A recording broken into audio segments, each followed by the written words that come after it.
Hi everyone, I'm back to read chapter 5 of our book, Happy Birthday Kirsten, a springtime story, book 4 from 1854, and we are on chapter 5 called Friends Come Around.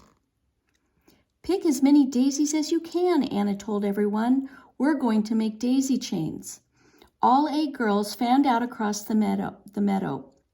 It was the day of the barn raising, and they were picking wildflowers. The day was clear and sunny, and Kirsten's spirits swooped and soared like the bluebirds. She stopped to look across the meadow to where the men were working on the barn. Just after sunrise, they'd begun to haul the big beams up with strong ropes, and by late morning, there was the outline of the barn where there had been only open sky. The prairie didn't seem so wide with the new barn there. Kirsten hoped that Missy had kept her kittens out of the way of the workers. Later, she'd look for the kittens. Now she buried her nose in the sweet-smelling bouquet that she held. When the girls had picked all the flowers they could carry, they took them back to Aunt Inger's house and decorated the big room with daisy chains. Then they sat outside under the dappled shade of the maple tree to sew. Kirsten had not finished the design on her square, but the other girls had finished theirs. And when they laid them together on the grass, the squares made a lively pattern of blues, reds, greens, browns, and whites. Mary arranged them. We'll use a running stitch to join the squares. This part will go quickly, she said. Kirsten hoped it wouldn't go too quickly. She knelt with her friends in a circle, chattering away as they joined their squares to make the top of the small quilt. After the noon meal, the girls took up their sewing again, and by the middle of the afternoon, they finished stitching the top of their quilts to a plain backing. This quilt isn't as large or as heavy as the one Miss Winston has, Kirsten said. It's a summer coverlet, Mary explained. No one had an extra blanket to sew between the layers. I'm sure Miss Winston will like it, though, Kirsten added. Anna giggled and hid her smile behind her hand. Anyway, I think it's lovely, Kirsten went on. Now that she was with her friends again, she felt more strongly now how much she'd missed them. Mary was folding up the quilt when Aunt Inger called from the doorway. Aren't you girls ready for some sweets? Everyone shouted, yes, at the same time, and ran into the house. Let me get Mama, Kirsten said. But Mama was already coming out of the kitchen, carrying a heart-shaped cake. Kirsten caught her breath with pleasure. Miss Winston clapped her hands and pretended to be stern. Everyone must sit in a circle, she said. Happy birthday, Kirsten, Elizabeth said. She placed a wreath of flowers on Kirsten's head. The blossoms tickled Kirsten's ears through her long hair. Thank you, Elizabeth, she said. You look beautiful, Anna sighed. Now the cake, Mama called. When everyone was munching, Aunt Inger said, I have something for your birthday, Kirsten. She gave Kirsten a small package, her hair ribbons. Pink is my favorite color. Thank you, Aunt Inger. Now Mama stepped forward. And I made you something pretty for dress up. And she handed Kirsten a white apron with fancy trim around the edges. Oh, Mama, it's lovely, Kirsten said. But when did you have time to make it? Miss Winston leaned closer and whispered, Where there's a will, there's always a way. I could wear this tonight at the barn raising dance, couldn't I? You may wear it and the hair ribbons, Mama smiled. As Aunt Inger spooned strawberries into bowls and covered them with fresh cream, Mary stood up, brushed the crumbs from her skirt, and straightened her shoulders importantly.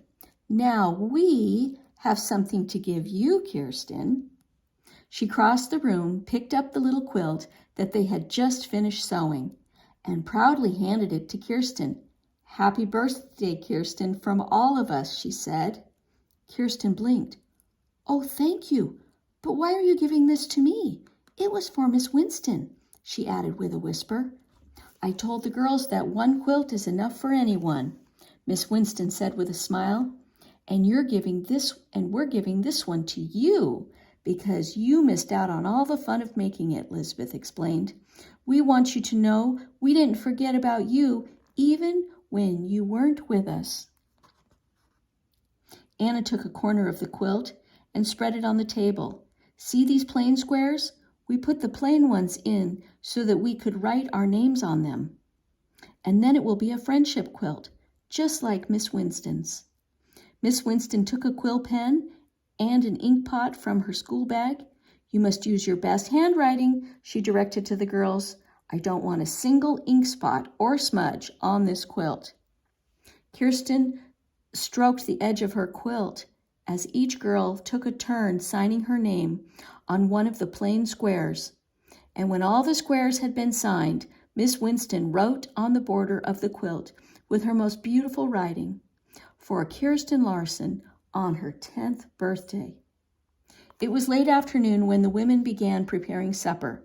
The men had finished raising the roof beams for the new barn, and now they used the extra boards to make wide tables. The girls set out pitchers of water and beer, and the women opened their baskets and laid out cheeses and breads, jam, butter, hams, roasted chickens, and cakes. The big pot of venison stew gave off a spicy scent. Everyone sat down to enjoy the feast, chattering and calling to one another as the sun began to set. Kirsten was almost too happy to be hungry. There would never be another day like this one, she was sure. And as the sun darkened, lanterns were hung on the cross beams of the barn. Some of the men took out fiddles, and the barn-raising dance began.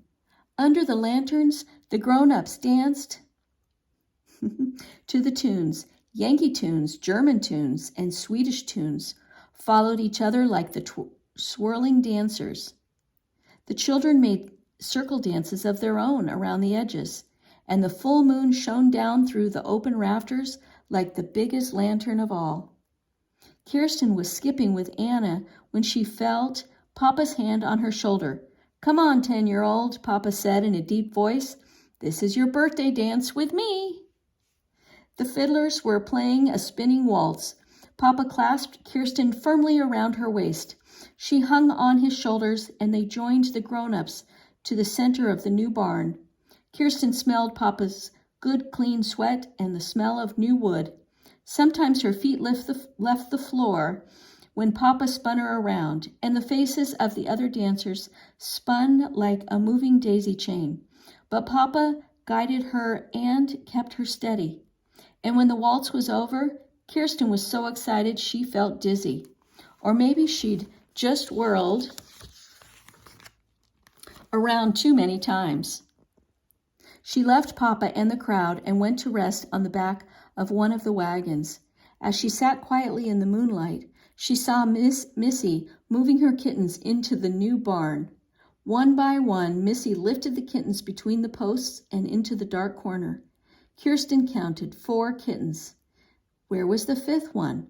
Where was the little gray kitten?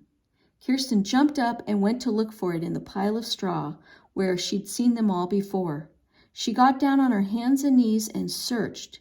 Then she heard a tiny mew, and there was the gray kitten. But Missy didn't seem to be coming back. Maybe she had given up on this kitten. Kirsten took the kitten into her hands. She cupped it against her cheek and then snuggled it into the deep pocket of her new apron. She could feed it cow's milk, and it would grow strong. She would care for it, and it would be alive. As Kirsten walked back to the new barn, the crowd began coming out. The men hitched up their horses to the wagons, and the women gathered up their baskets and sleepy children. Again and again, Papa and Uncle Olaf thanked their neighbors. The women and the girls hugged, then waved. Goodbye, goodbye, good night, echoed across the dark fields as the wagons pulled away. Kirsten headed up to their cabin, and when she opened the door, there was Mama rocking the new baby in her cradle. Aren't you weary, Kirsten? Mama asked. Peter tried to stay awake, but you can see he fell asleep in his clothes. Kirsten pulled her little stool next to Mama's chair. She liked the steady creak the rocking cradle made. She took the kitten out of her pocket and showed it to Mama. Missy left this one behind. I'm going to feed it. When it wakes up, dip the corners of the blankie into milk and let it suck, Mama suggested. Tomorrow we'll see if Missy wants her little one back. It was good to be in the quiet cabin with Mama, but Kirsten was much too excited to be able to sleep yet. She put the kitten in her lap, then laid her friendship quilt over her knees and tucked it close. After a moment, the kitten began to purr. Kirsten picked up the quilt square that she hadn't been able to finish and started to sew her design again. What will you do with that square? Mama asked in a sleepy voice. Kirsten thought a moment. I think I'll begin a quilt for our baby. It will take a long time to make, but it doesn't matter. I should have finished before the weather gets cold again. I should have it finished before the weather gets cold again. What a special gift that will be, Mama said. Kirsten smiled at Mama. Remember you told me how glad you were to have a daughter? Is it better to have 2 daughters? Mama leaned to kiss Kirsten's cheek. It's very good to have 2 daughters, but you are my only Kirsten. Happy birthday, dear. And that is the end of our book of Happy Birthday, Kirsten. And next time we'll read The Peek into the Past, 1854.